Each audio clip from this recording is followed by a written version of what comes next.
All right, so let me talk to you about what we have to offer here and why I'm really proud of this fellowship. And it's definitely been a labor of love over the years, and seeing it grow is fantastic. Um, I think one of my philosophies is that all of us are in medicine for something more than just having a job.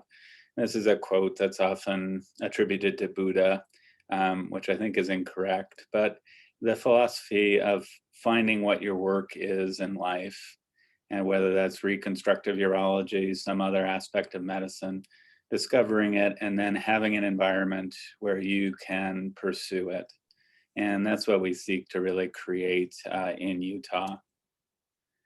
I think of our clinical mission, our academic mission, I would say, as really having three pillars. And I'd say the same of the microcosm of the Reconstructive Fellowship. There's teaching, which is an incredibly important component, developing programs and skills that are clinically excellent, and being able to take care of your patients. And then what we do uniquely in academics is have hopefully groundbreaking, at least very interesting research that pushes forward how we talk to patients and impacts our understanding of the disease processes that we work in. So one thing about Utah is that it's one of the fastest growing places in the United States. And that has really benefited us at University of Utah because it's allowed us to grow a really robust urology program. When I came to Utah, it was really relatively small. There were no reconstructive urologists within, probably 400 miles of here. And we've really expanded. We've doubled in the last 10 years. We currently have 20 faculty working in pediatrics and adults. There are 3 PhD basic science researchers, and we really have clinical expertise in all of the disciples of urology, spanning oncology to andrology, men's health, infertility, female pelvic medicine, and of course, reconstruction. What is a training environment like here? We currently have 3 residents per year. We were kind of going back and forth between 2 and 3. And since I've gotten here 12 years ago, we've actually been approved for 3 residents per year, but only recently have really been able to consistently fund the 3rd resident. So it's a very operatively rich environment for fellows and residents. We've expanded the fellowships over the last 5 years. There will now be 2 reconstructive fellows, and I want to talk a little bit about that. This will not be 2 concurrent fellows, although there'll be 2 fellows at University of Utah at any given time. Since we're transitioning to a 2-year fellowship, we'll accept a fellow every year, and they'll just be offset by a year. So 1 fellow will graduate each year, and we'll accept another fellow. The first year will be either research heavy or just heavy in whatever scholarship track fellows elect to pursue, and I'll talk a little bit more about that. Andrology and men's health and infertility, we have 1 fellow, we have a pediatric urology fellow, and then we're starting an oncology fellowship that may or may not fill this year. That'll be start off as a 1-year clinical fellowship. We cover 4 hospitals, University of Utah, which is about 750 beds, the Salt Lake VA, which is a large regional VA that draws from the whole Intermountain West, and then Primary Children's Hospital, which is the only children's hospital between here and Arizona and Colorado. So we have 5 full-time pediatric urologists working here, so it's really a very busy program. And then we also, for residency, cover the Intermountain Medical System, which is kind of equivalent to Kaiser. It's a very large HMO that has an insurance product and also employs urologists and physicians throughout Utah and into Idaho. One of the really unique elements of Utah is that we can easily have the best reconstructive program in about 5 states, because we're about the only reconstructive program. And that's really unique. And it allows us to really get a lot of advanced pathology. So we have a draw that the burn surgeons are very fond of saying is 10 to 20% of the geographic United States. Now, of course, there's a lot of splashover, and a lot of people kind of in Idaho or Western, Eastern Washington, Eastern Oregon, go to Oregon Health Sciences or University of Washington, but we certainly see patients from all over this region. So that aspect of urology in the West is really very cool. You can talk to patients and they'll drive from 8 or 10 hours to see you. And University of Utah has a couple fixed wing aircraft and probably about 4 or 5 helicopters that are stationed, a couple at University of Utah, and then some of them are stationed up in Wyoming and in southern Utah in order to bring patients here. At University of Utah, we have had tremendous growth, as I mentioned. One of the areas is the Huntsman Cancer Institute. And so this is just up on the hill from the University of Utah, which starts right down here, kind of where my arrow is. And it's currently a 100-bed hospital with outpatient clinics focused on oncology care. You know, it's a center of excellence in oncology care and all of that. I can't remember exactly the distinctions, but it's really quite an institute. And it brings in a lot of care for reconstructive urology. We'll go up there and collaborate with gyn-oncs for doing urinary diversion, with the urologists there doing right colon pouches and some neobladders. And then we get a lot of referrals from there, patients that need this or that fixed or have incontinence after prostatectomy. So it's really a wonderful resource to have and really expands what we can do and what we see. This is our brand new ambulatory care center. This is sort of an artist conceptual rendering, but this is pretty much what it looks like. And it's opened up about a year ago and gives us brand new clinic space with really contemporary facilities. We were previously kind of jammed in the basement in an old clinic, so it was a very welcome change to move over to this. We have radiology in our clinic, so we're able to do retrograde urethrograms, do antegrade nephrostograms and things like that, urodynamics, all of the stuff that you would kind of expect in a contemporary urology clinic. And there's about 6 physicians that work out of here, the oncologist being up on the hill. This is a brand new facility which is open just a few months ago. It's the Nielsen Rehabilitation Hospital, and it's also attached by kind of an overhead walkway to the main hospital. And that really a part of being such a big center is that we really have a very large spinal cord injury population. The rehab doctors say that they care for about 3,000 spinal cord injury patients. And a lot of that, they have the concept of a medical home for spinal cord injury.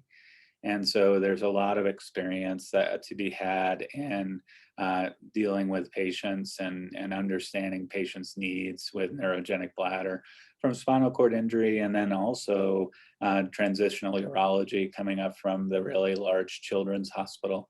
So we see a huge number of patients with spina bifida and other congenital issues that we're repairing in adulthood. This is what it actually looks like, and you can kind of see this is our ambulatory care center, the Nielsen Rehabilitation. This is sort of this organic hospital that's grown over time. And then this is the Huntsman Cancer Institute that sits over here. And the medical school kind of goes out sort of south of here in various buildings. We've expanded our ambulatory care centers as well. This is a new Sugar House Care Center, which is about 10 minutes from the main hospital.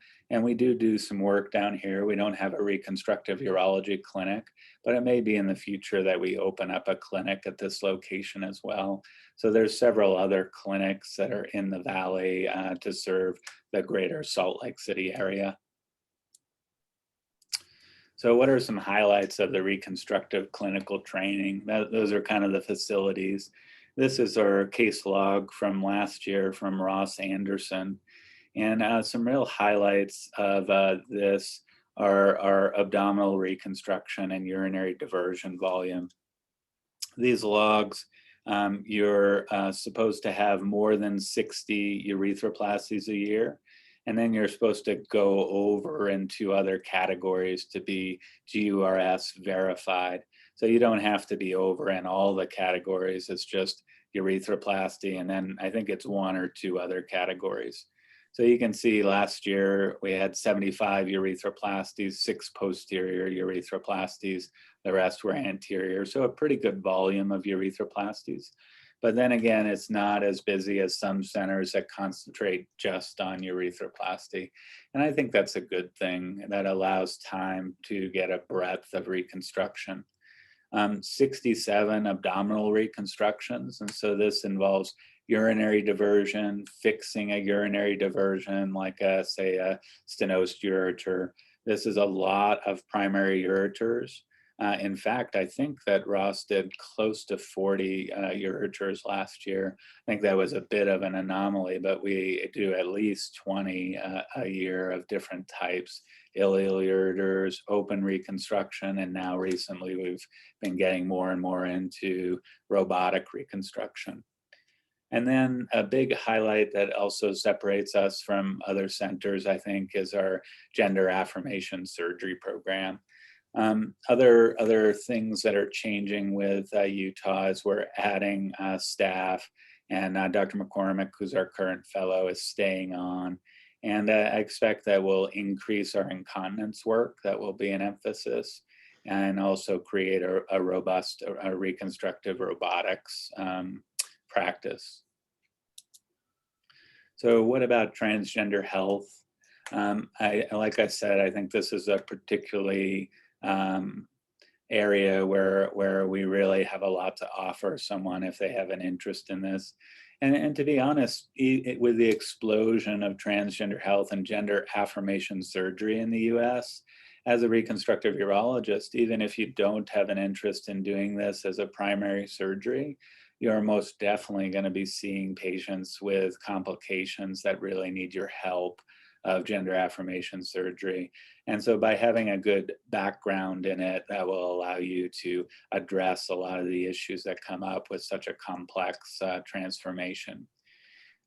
A lot of programs, when they've done gender affirmation surgery, I think that they exist a little bit in a vacuum, and it may be one urologist working with a plastic surgeon and trying to create a program. And I think for this patient population, that's really challenging. And so we're really fortunate that there was a huge transgender health program here. And then the gender affirmation surgery program became an extension of that. And so we have a lot of support. There's a manager of the program, a business manager. There's several patient care coordinators that work in the program. And so when we started this effort about 3 years ago and really started in earnest doing surgery about 2 years ago, we created a collaborative group, because we knew that this was quite an undertaking and it could really overwhelm one urologist or one plastic surgeon. So this is our group. There are primary care physicians here, voice therapists, patient care coordinators, a PA that works in plastics with transgender patients, and then 2 urologists, Dr. Hoteling, who you'll meet, myself, and 2 plastic surgeons, Isaac Goodwin and Corey Agarwal. And Corey Agarwal is the current head of all transgender health and also a plastic surgeon. So it's a good team, and it allows us to split up a lot of the gender affirmation surgery days. And every surgery we do is combined with plastic surgeries. and every plastic surgery is combined with urology. And so we always have that collaboration. And that's really allowed us to innovate very quickly, having such a large group of surgeons. People bring up an idea and we think about it, we try it, and we can really push forward the surgery we're doing.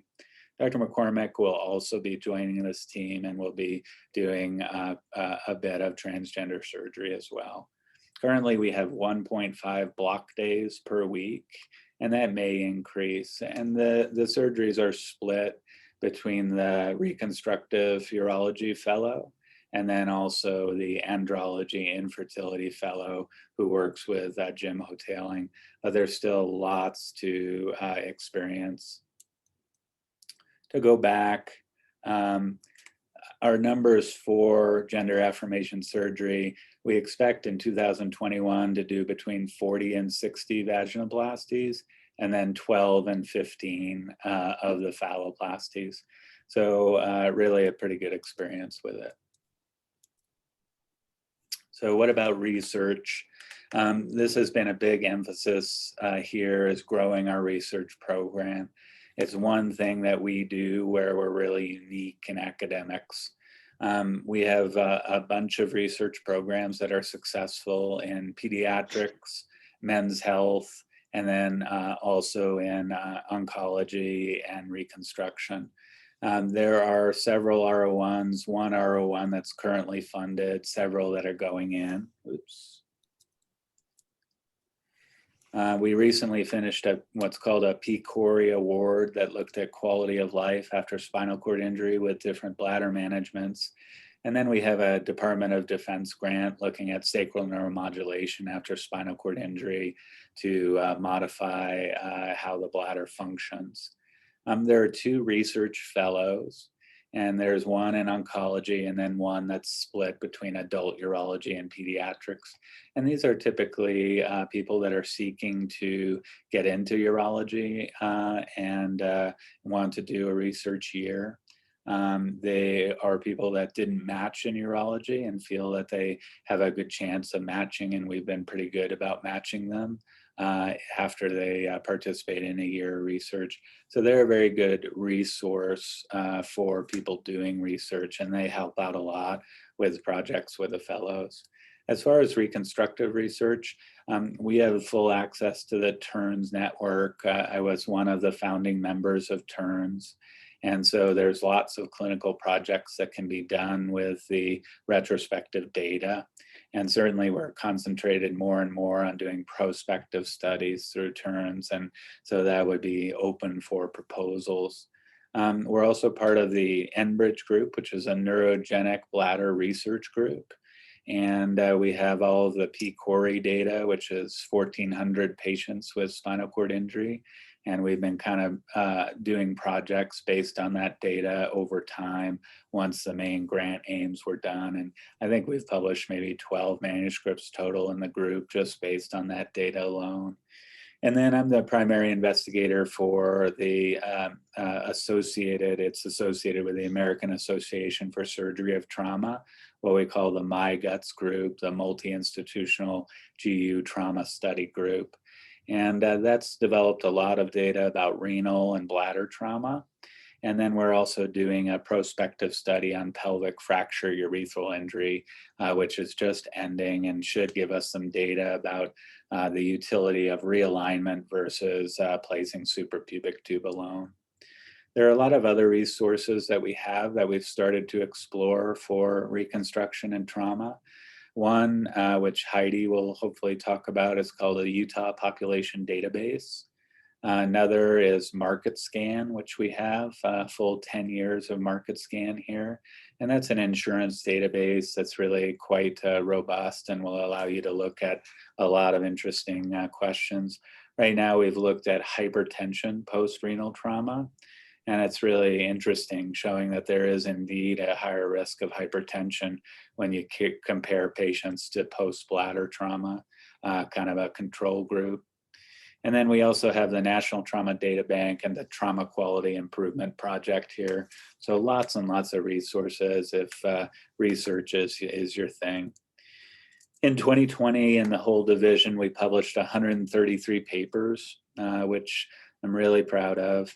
In reconstruction, we published about 19 papers. And of course, I don't expect the fellow to publish more than 18 of those 19. I'm just joking. My philosophy, actually, I think Ben will tell you, is to get research projects that the fellows are interested in, and then have them really invest in that. And what I'd really try and steer away from is doing any review projects or any really low quality research projects that don't necessarily aren't that engaging and may just be some busy work. So we've submitted one grant this year, which is an RO3 on racial disparities and renal trauma outcomes. But I'm certainly looking to put in some more grants now that PCORI has ended. So this is our grant submission in the Division of Urology. We have lots of grants going in, and there's a really good infrastructure for that. So really, as the investigator, if you're interested in putting in a grant, and this could really come into play, like if you want to do academics and you know you're headed in that direction and you decide a 2-year fellowship is for you because it can really vault your career forward, you know, you could work on a grant and we could mentor you through that. And then you could come out of the fellowship having a grant and being named as a co-investigator on that grant, and maybe even come into a job with some funding if you were really motivated and had a good idea for a grant, or we developed a good idea for one. The infrastructure that I kind of alluded to is biostatistical support, which is really robust here. We have this biostatistics core that you essentially just put in a proposal, and then you meet with a statistician, they talk about it, and then they'll improve your project, your question.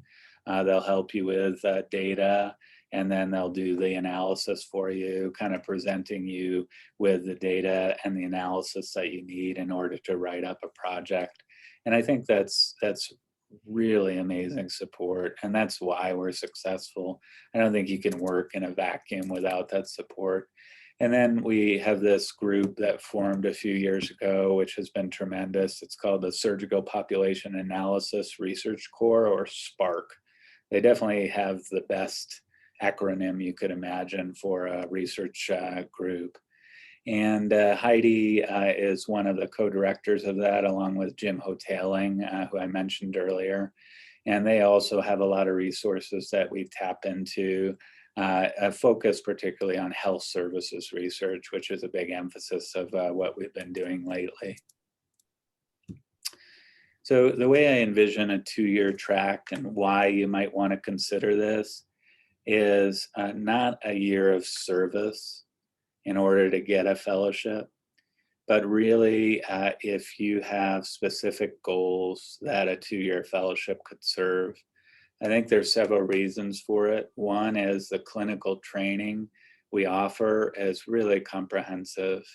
And I think to gain experience in a lot of the areas where we work, where cases are rare and you might only see a few cases a year, having a 2-year exposure is potentially important, especially if you're talking about complex urethroplasty, radiation injury, urinary diversion, transitional care, and now gender affirmation surgery. So there's a clinical component to it. Another is allowing the fellowship to grow into the best fellowship it can be. This is really pivotal to my feeling about the fellowship. I want University of Utah to kind of dominate the US as far as being a fellowship and driving forward reconstructive urology. That's what any fellowship director would want. And in order to achieve that, we need to attract the best fellows. And in order to attract the best fellows who are going to go on, do important things during fellowship, and also go on to drive the field forward in whatever aspect they choose, we have to design a fellowship that's very oriented to the needs and desires of fellows and is innovative around education. And so I kind of think of this 2-year fellowship as having different scholarship tracks that someone could elect to pursue during the fellowship. Obviously, a big one that I've emphasized is research. I think all of the tracks have some research component. We have an exceptional Master's of Science in Clinical Investigation here that I would expect some people would want to avail themselves of during fellowship and finish that during fellowship. But you could also just work very hard in research and have specific ideas and not necessarily do a master's degree.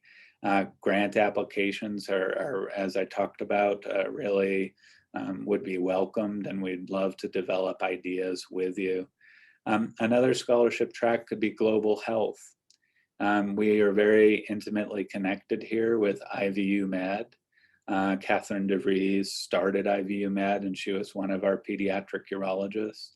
And I've tried to develop programs through GURS that also partner with IVU Med and go to locations teaching reconstructive urology. There's an MPH here with a global health emphasis if someone had an interest and think that would help them in their career and wanted to do an MPH along with global health. And then I think that you could do a track called leadership. And that leadership track could involve a MBA with an emphasis in healthcare, which is well established here and a very good program. In fact, our Department of Surgery chairman just did that a few years ago. And there's a lot of opportunities for leadership development during the time here. If you're in a leadership track, scholarship track, or if you just want to do some leadership classes throughout your fellowship, every physician is a leader, whether they have a formal role or they're just leading a clinical team or a surgery team, or they're just leading and teaching their patients. Education is another obvious scholar tract. There is opportunity to do advanced education, do a master's in education. Not here, but it could be done through another institution and combined with a fellowship. And then you could also just do a clinical fellowship that was really focused in some particular interest, such as transitional urology. It could be combined potentially with a year in pediatrics, a year working with plastic surgery more intensely and gender affirmation surgery, or working in oncology and working on oncology survivorship issues. And it could be combined with 1 year in andrology, men's health, and sexual health. So there's a lot of different opportunities in the 2-year program. And then an innovation fellowship we've also conceived of. And that could be spending a year with a close collaborator, Alex Pastazak, who's recently moved to a startup about the last year with Volt Health. And that would be focused a lot on the business of startup companies and how you could incorporate that into a career. So these are all the things that we could kind of talk about if you had an interest in our 2-year fellowship. This is the MSCI. It would start a little bit earlier if you decided you wanted to do this. We usually start our fellowship August 1st, but this has a 1-month boot camp in July where you kind of take more intensive classes, and then you would take classes throughout the year. So rather than some 2-year fellowships, I wouldn't envision this as being an entire year away from clinical medicine. I would envision this would be spread out over the fellowship. And so in the first year, you would likely have a clinical light year where you would be working 2 days a week, supporting myself and Ben McCormick, and going opposite of the more clinical fellow. So the fellows would never overlap. It wouldn't be 2 fellows and a resident, nothing like that. And then 3 of your days would be spent, working on an MSCI or working on research or whatever you decided was kind of your scholarship track. And then in your second year would be your main clinical year. And you might spend 3 or 4 days, more likely, in clinical medicine during that year, working with myself and again, staffing with Ben McCormick, doing all different aspects of reconstruction. And that would be the main year that would count towards your GURS verification. So rather than just you're here for research and that's all you do, I think fellows will be much happier having it spread out and having a little bit of an easier time throughout and being able to concentrate during both years on whatever they decided their other track was. So as an example of some of the leadership development programs that we have here. This is not the MBA, which you could do, but this is sort of an intensive couple-day seminar that's spread out through the year that we'd be happy to support for fellows. And there's just so many of these opportunities. Some of them are for free, and they deal with things like leadership communication or being an innovative leader, things like that. And these are just constantly coming up and available at Utah. The international programs I mentioned, we have a scholarship for GURS fellows here, where they can go once a year to a location and do a reconstructive workshop, either with myself or one of the other reconstructive urologists. And IVU, it's in conjunction with IVU Med, and obviously IVU Med goes all over the world, India, Asia, Africa, and in Central America. This is usually a 1 or 2 week experience. So what about living in Utah? It's not bad. It's a great place to live. It's relatively cheap. I pulled this data a couple years ago off the web, and I compared it to Boston, which is where I'm from. And you can see the average rent in Salt Lake is roughly the same as the average rent across the United States. And so you can get a nice 1-bedroom separate house or 2-bedroom house for, between $1,500 and $2,000 in that range. So you can really comfortably live in a residential area or choose to live downtown. I really encourage you to check out this website. It's something that our residents put together, and it's all about living in Utah and dispelling some of the myths about being here. You can get great beer in Utah. And there's actually quite a nice nightlife downtown that's really changed a lot over the years. Of course, we have 5 national parks that are all within 3 to 5 hours of Salt Lake. And many of the residents avail themselves of the ability to be outdoors and do the things that they love to do. It'd be odd to have someone come here if they didn't like being outdoors. It's certainly a big part of the culture, but of course you don't have to be doing triathlons and skiing down some obscure, steep, mountain pass. There's lots of just plain old hiking and camping and just normal outdoor activities. There's a beautiful performing arts center that just opened downtown and took over from one that was a little bit outdated. There's lots of live theater, museums, etc. in Salt Lake City. And of course, the skiing is unbelievable. When I came here for a job and interviewed, they said the skiing's 30 minutes away. And I said, that's gotta be bullshit. And so I drove up there, and sure enough, Alta is 27 minutes, which is really one of the best ski resorts in the country. So there's a multitude of snow sports to do in the winter. Some of the other things that I've done over time, this is the Wind Rivers, which are up in Wyoming, and that's about 4 hours from Salt Lake City. And we take an annual trip with my kids doing llama backpacking. And this is Jim Hoteling and some of my kids and his kids canoeing down Labyrinth Canyon and Stillwater near Moab on a trip. Jim Hoteling, again, one of my best buddies for doing outdoor stuff, doing some biking down in St. George. And this is a view just on a hike behind the hospital. That's literally about 20 minutes up a pretty steep hill and a view over Salt Lake City.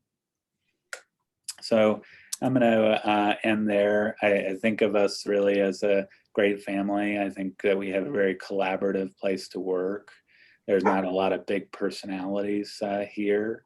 One thing that I really am proud of at Utah is that I would send myself or a family member to every surgeon here.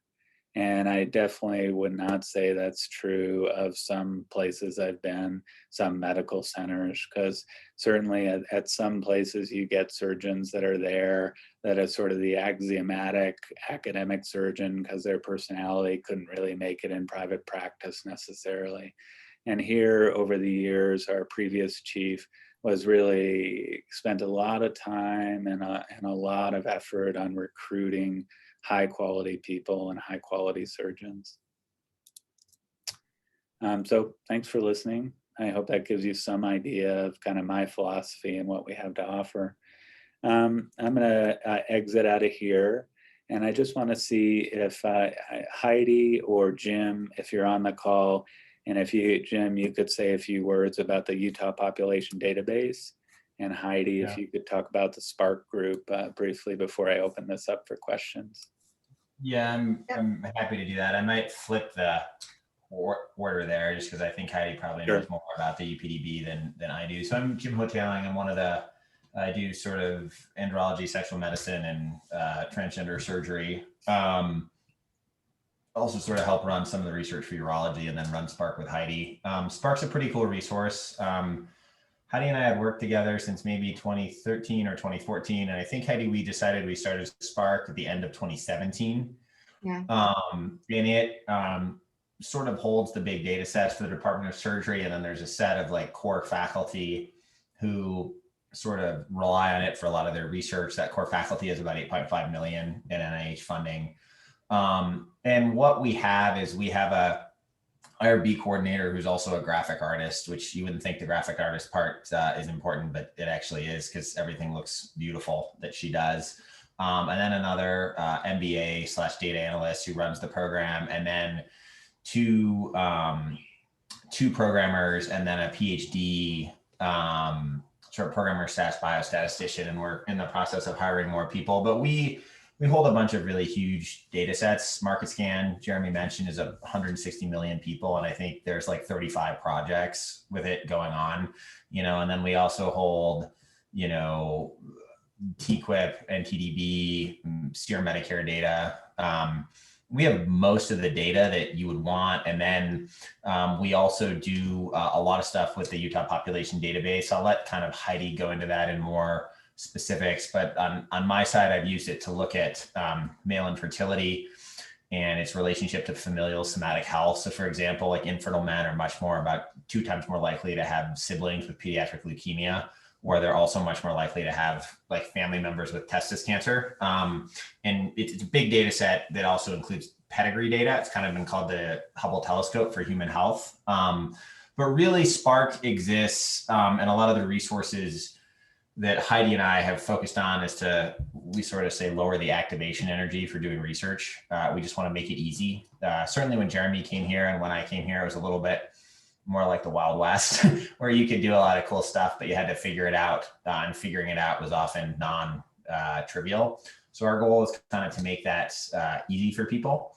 And I think we've had a fair amount of success doing that in Spark. Spark's been recognized in surgery in the School of Medicine and on like the university level, and it's sort of accelerated its productivity in recent years. Heidi, I'll let you add to that or talk about the UPDB, and I'll mute myself so you don't have to hear my kids screaming here in a minute.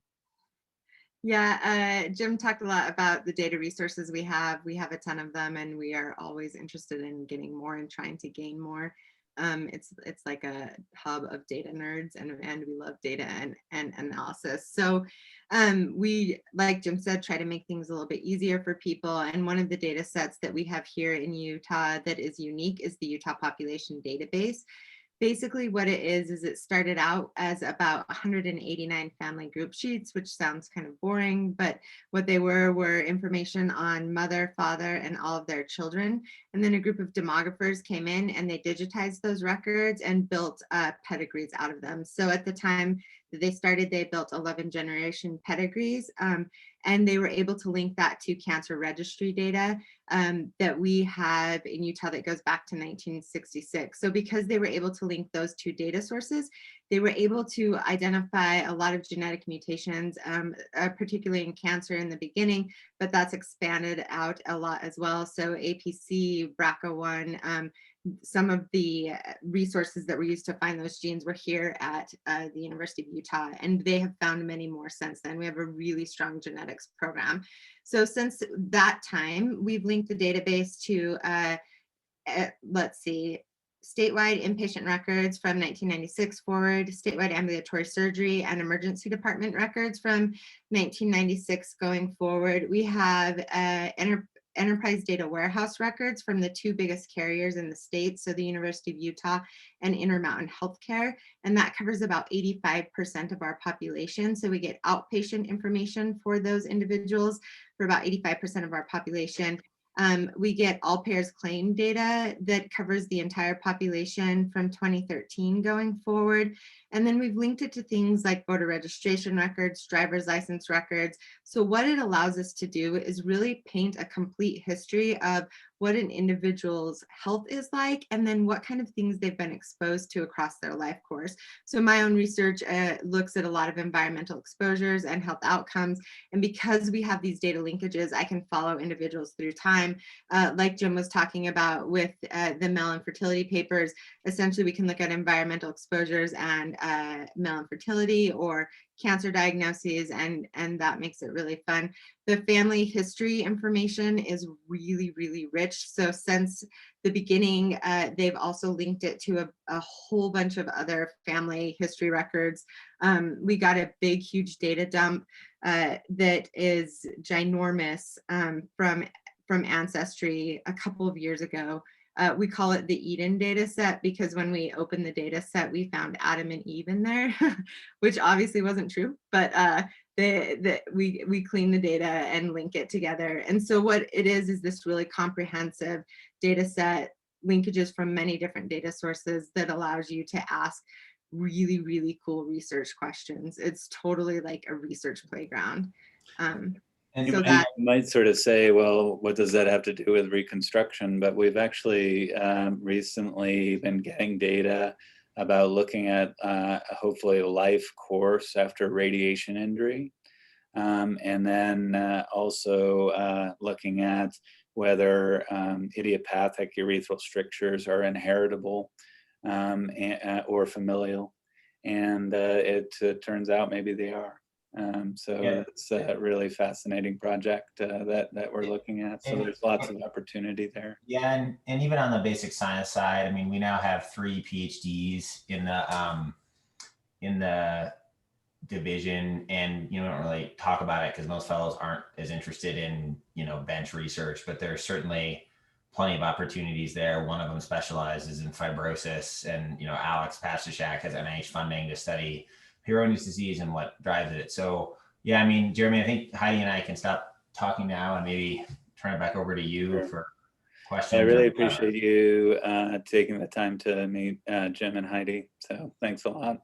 Cool. So also on the call is Soren, who is one of our previous research fellows and now a first-year resident at University of Utah. And he did the Master's in Science and Clinical Investigation during his time as a research fellow. And so I thought he'd be a good resource to talk about the residency if you have questions about it and the interactions with fellows, and also about the Master's in Clinical Investigation.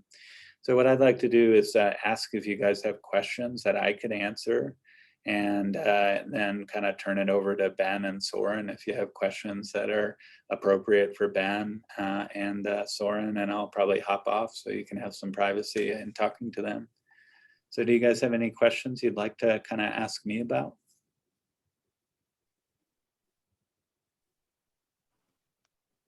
Do you have an interview or any particular criteria for selection of a fellow?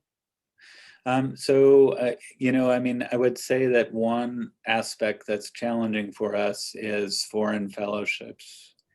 And a lot of our funding mechanisms in the United States have to do with the fellow being able to cover some clinical medicine and generate some collections for the hospital. And that's always been a big barrier for bringing in people that are trained in other countries to the United States. So of course, if someone had training where they could work in the US as a physician, as a surgeon, then that could work. So that's one criteria for the fellowship, is the ability to have a US medical license.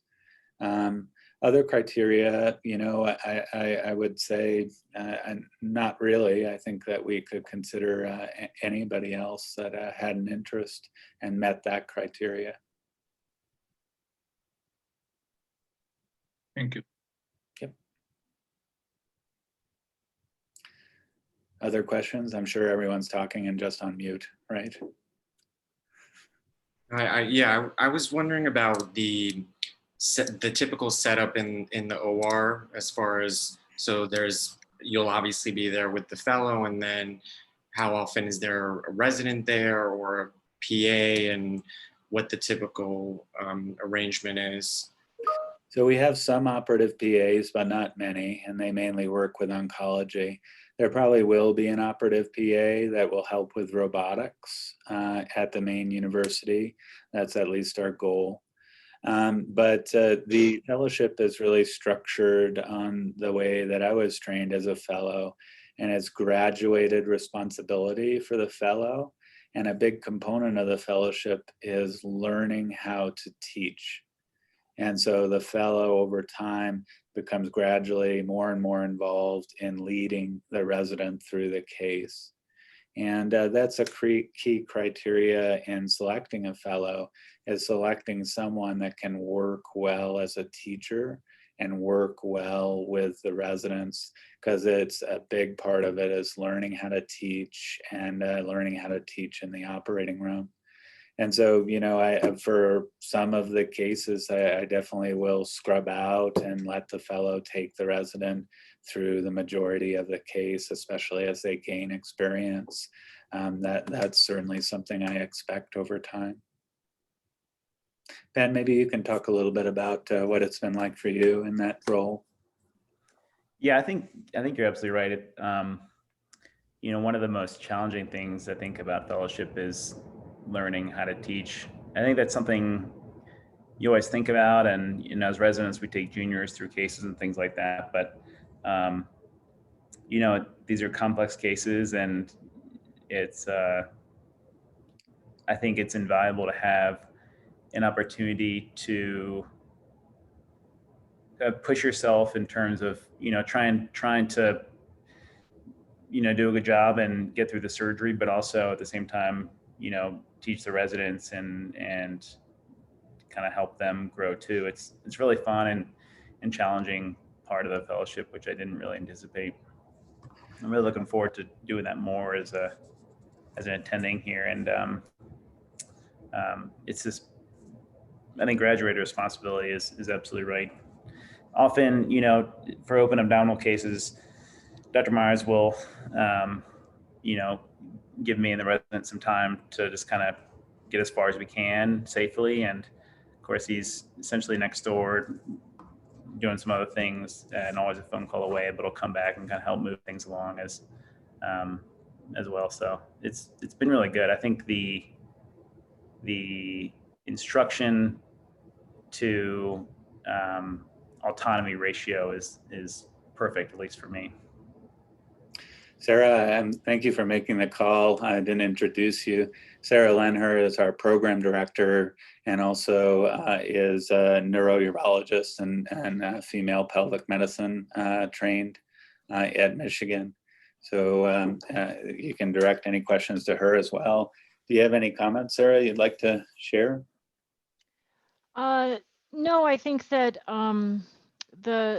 one of the main aspects, like Jeremy has highlighted, is that the program is just so rich with big open abdominal surgeries, which most people in the country are not going to get. And so much has been transitioned towards minimally invasive surgery, that being able to do redo open surgery is really important, and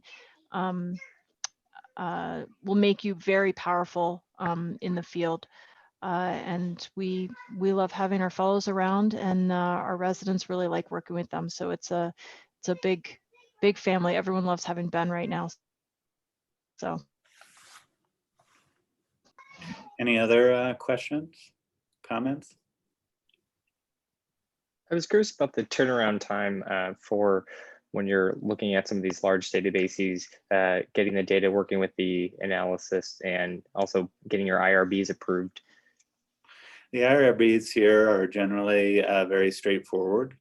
The Utah Population Database has quite a bit of challenges as far as getting data. And whenever we do a project, we try and get all the data that we're going to need so that we can develop other projects based upon it. The IRB here typically has a turnaround of 4 weeks for studies with minimal risk. So it's really quite rapid. The turnaround in getting big data and analysis can be very long. And so that's why it's good to kind of plan out projects beforehand. Spark has a lot of projects, and so we would, in getting on their radar and getting data, it's important to have kind of a timeline attached to it. So I would say some projects can be completed very quickly, like Market Scan, where they have everything dialed in. Other projects like the Utah Population Database could take a long time. So it's variable.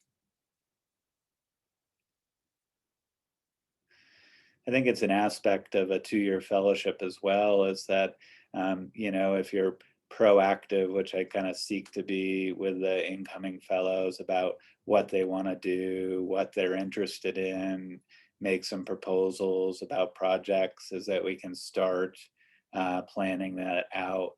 For instance, Kevin Hubert is coming from Mayo Clinic next year, and I've talked to him for a while about what we're going to work on, and he really has a passion for radiation injury in the pelvis, and so he's going to start developing all the Utah Population Database stuff that we have coming together, and really work it into a project.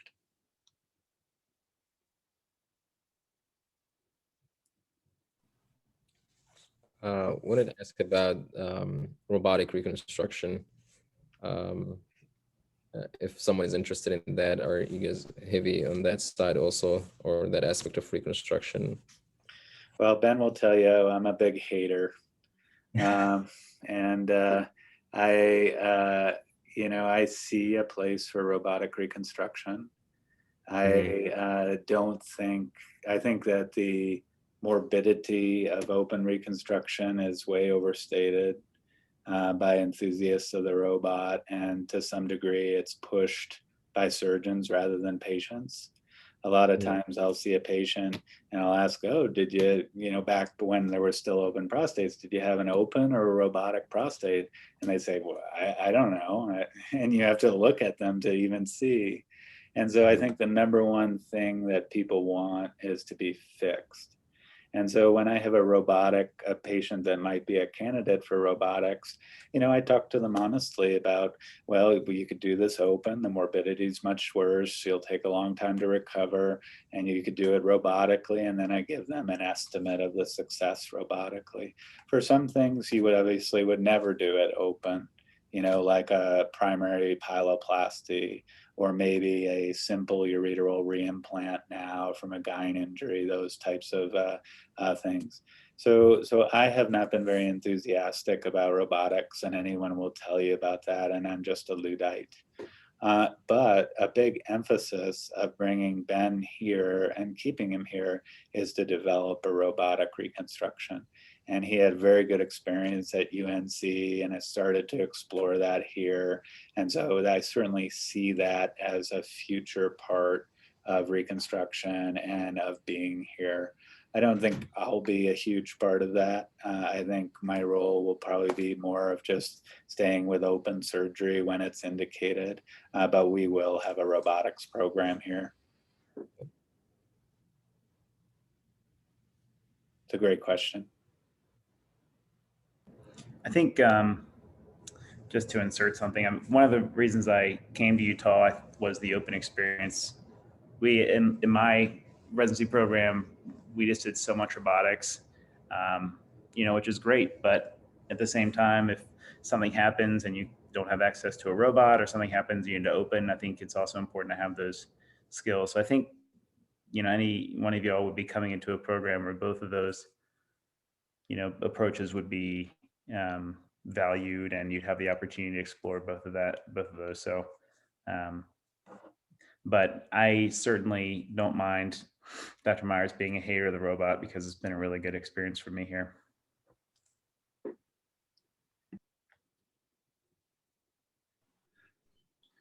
This is often a popular question, but what's the call arrangement, and how does it tie in with the non-clinical year? So I'll let Ben talk about the call. Call would be just like clinical experience would be spread out over would be done during the 2 years. So fellows do take call here as primary attendings. They obviously can kind of phone a friend if needed. But I think it's an important part of trauma and reconstruction to take call and deal with sort of acute care urology needs. And also it's a really great way to stretch yourself and really go into that attending role. So the fellows take call 1 out of 6 weeks. We do it a week at a time. It's attending call, just like any attending does here. There's no extra responsibilities that are needed. So Ben, why don't you talk about the experience of call, what it's been like for you? Yeah, it's actually been really good. It's 8 weeks a year. Of course, you have a chief resident, a junior resident, who are getting calls before you. And it's actually been another kind of unexpected good experience. Of course, everyone hates call, but it's really nice because you're kind of like a pretending this year.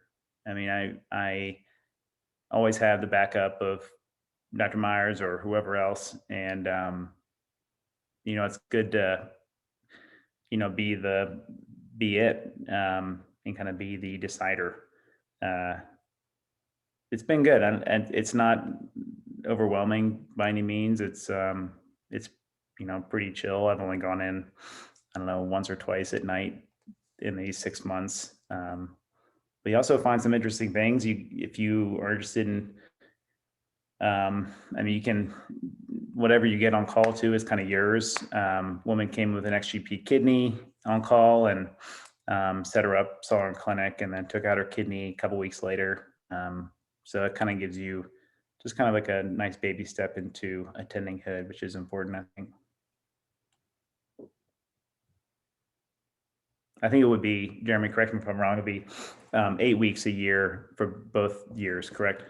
Yep, that Yeah. would be the plan.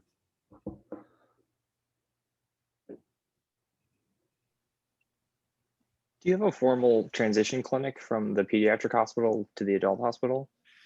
We do. It's not very good, I'll tell you that. I wish that it was better. We hold it up at Neurosciences, which is sort of a separate building attached to the university. And so it's more or less a meet and greet with patients that are up there, being seen by physical medicine and rehab, being seen by neurosurgery, and being seen by urology. So it's really kind of a triage clinic. And our PA currently staffs it. I used to staff it. And then we'll discuss any patients that need further workup. And then they see us down at University of Utah, and we do urodynamics, whatever else needs to be done if they have surgical issues. There's a really large population here of transitional patients, and we go down to children's and do strictures and do some work with them. I think there's an opportunity to probably participate in a transitional urology clinic if someone had an interest as a fellow. The ideal clinic would be having that person down at the children's hospital in the clinic, seeing adolescents, and then having them transition up to the university when they kind of aged out of the system. But we simply don't have the personnel for that. The best transitional care clinic is really at University of Minnesota with Sean Elliott, where they have a separate building and they really have such a great program. I wish we could do that here. I'd say we have lots of transitional care, but not a great transitional clinic.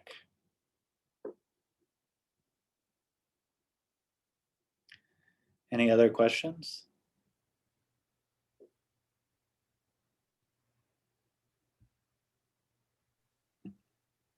Well, I'm gonna exit, and if you do want to talk to Soren or Ben, I'll leave the meeting open, and please ask away about their experience of the fellowship and experience of doing the master's in clinical investigation. And it's really great to meet all of you. I hope this was informative, and I really hope that you apply to Utah if you feel like it could be a match for what you're looking for. I'm really excited to start reviewing all the applicants and doing some interviews. Unfortunately, not in person, but we can at least get to know each other over Zoom.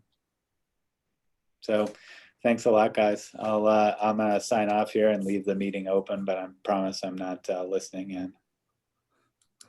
Thank you. Thanks. Hey, y'all. I'm happy to talk to you and answer any questions. I don't have any